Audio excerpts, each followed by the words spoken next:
ನನಗ್ ದುಡ್ಡು ಕೊಟ್ಟಿದ್ನಾ Sonauli video record ಮಾಡ್ಕೊಂಡಿದ್ದಾಳೆ. ಆ ವಿಡಿಯೋ ರೆಕಾರ್ಡಿಂಗು ನನ್ನ ಹತ್ರ ಇದೆ. ಈ ವಿಡಿಯೋನ ನೀವೆಲ್ಲ ನೋಡಾದ್ಮೇಲೆ ನಂಬೇಕೋ ಬಿಡ್ಬೇಕು ಅಂತ ನೀವೇ ಡಿಸೈಡ್ ಮಾಡಿ.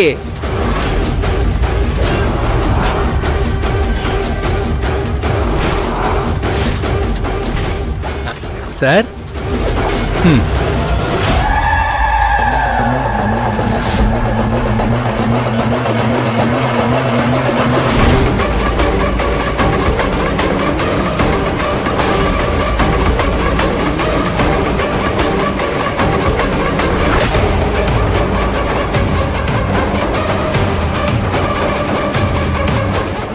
ನೋಡಿ,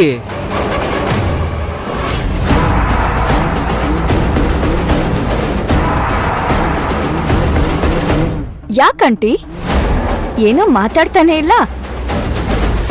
ನಮ್ಮನ್ನ ನೋಡ್ಕೊಳ್ಳೋ ವಯಸ್ಸಲ್ಲಿ ನಮ್ಮಿಂದ ದೂರ ಮಾಡಿದ್ದಾಯ್ತು.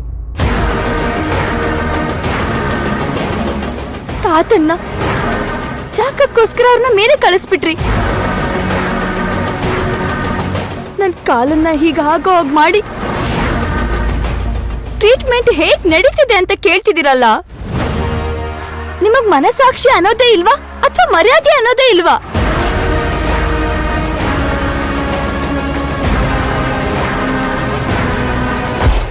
ಇಷ್ಟೆಲ್ಲ ಆದ್ಮೇಲೂ ಕೂಡ ಪದೇ ಪದೇ ಪದೇ ಪದೇ ನಮ್ಮ ಮನೆಗ್ ಬಂದು ನಮ್ಮ ಅಣ್ಣನ ಹತ್ರ ಆಸ್ತಿ ಕೇಳ್ತಿರಲ್ಲ, ಸ್ವಲ್ಪನಾದ್ರೂ ಗಿಲ್ಟ್ ಅನ್ನೋದು ಕಾಡೋದೇ ಇಲ್ವಾ ನಿಮ್ಗೆ?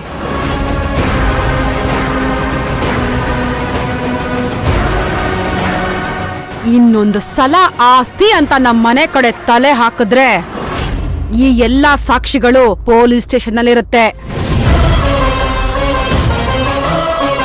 ಮೊದ್ಲು ನಿಮ್ ತಮ್ಮ ಜೈಲ್ಗೆ ಹೋಗ್ತಾನೆ.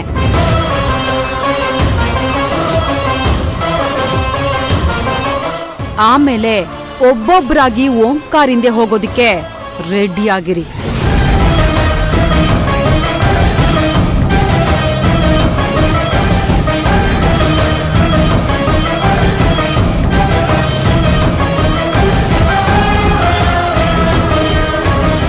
ನಿಮ್ಮತ್ರ ಇರೋ ಸಾಕ್ಷಿಗಳನ್ನ ಇಟ್ಕೊಂಡು ನನ್ ಮಗನೇ ಕೊಲೆ ಮಾಡಿರೋದು ಅಂತ ಯಾರೂ ಪ್ರೂವ್ ಮಾಡಕ್ಕಾಗಲ್ಲ.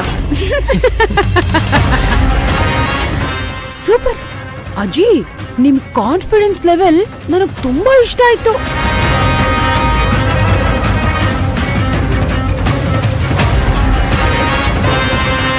ನೀವು ಕೇಳಿದ ಪ್ರಶ್ನೆ ತಪ್ಪಾಗಿದೆ, ಸ್ವಲ್ಪ ಸರಿ ಮಾಡ್ಕೋತೀರಾ? ಈಗ ನೀವು ಸಾಕ್ಷಿ ಎಲ್ ಸಿಕ್ತು, ಯಾರ್ ಕೊಟ್ಟಿದ್ದು ಅಂತ ಕೇಳ್ಬೇಕು.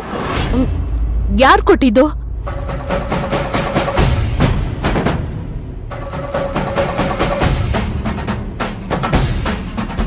ನಮ್ಮನೆ ಮಗಳು, ಅರ್ಥಾತ್ ಈ ಮನೆ ಸೊಸೆ ಭೈರವಿ ಕೊಟ್ಟಿದ್ದು.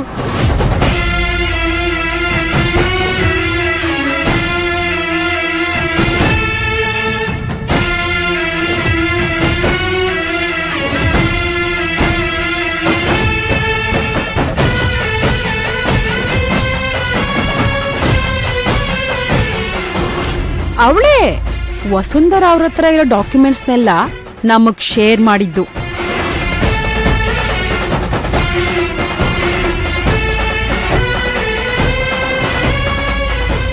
ಲಕ್ಕಿ ಬಾರೋ ಹೋಗೋಣ ಜಾನು. ಹಾ,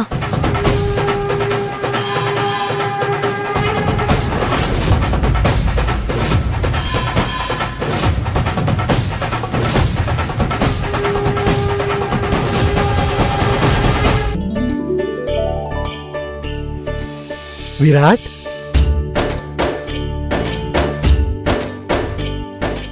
ಅಪ್ಪ ಅಪ್ಪ ನೀವೇನಿಲ್ಲಿ? ವಿರಾಟ್ ಬನ್ನಿ. ಅಯ್ಯೋ ಇದೆಲ್ಲ ಯಾಕಪ್ಪ? ದೊಡ್ಡವರ ಆಶೀರ್ವಾದ ಯಾವಾಗ್ಲೂ ನಮ್ಮಲ್ಲಿ ಇರ್ಬೇಕಲ್ವಾ? ದೇವ್ರು ನಿಮ್ನ ಯಾವಾಗ್ಲೂ ಚೆನ್ನಾಗಿಟ್ಟಿರ್ಲಿ. ಸುಮಂಗ್ಲಿಯಾಗಿರಮ್ಮ. ಯುಗಾದಿ ಹಬ್ಬದ ಶುಭಾಶಯಗಳು. ನಿಮ್ಗೂ ಕೂಡ ಹೊಸ ವರ್ಷದ ಶುಭಾಶಯಗಳು. ನಿಮ್ಮಿಬ್ಬರನ್ನು ನೋಡಿ ಎಷ್ಟು ಖುಷಿ ಆಯ್ತು ಗೊತ್ತಾ? ನಮಗೂ ಅಷ್ಟೇ ಖುಷಿ ಆಯ್ತು. ಹಾ ಮನೇಲಿ ಪೂಜೆ ಮುಗೀತಾ? ಹಾ ಅಲ್ಲಿ ಮುಗಿಸ್ಕೊಂಡು ನಾವೀಗ ಇಲ್ಲಿ ಪೂಜೆಗೆ ಬಂದಿದ್ವಿ. ಭೈರವಿ ಅವರೇ, ಒಂದು ಇಂಪಾರ್ಟೆಂಟ್ ಕಾಲ್ ಇದೆ, ನಾನು ಬಂದೆ. ಹಾ. ಸರಿ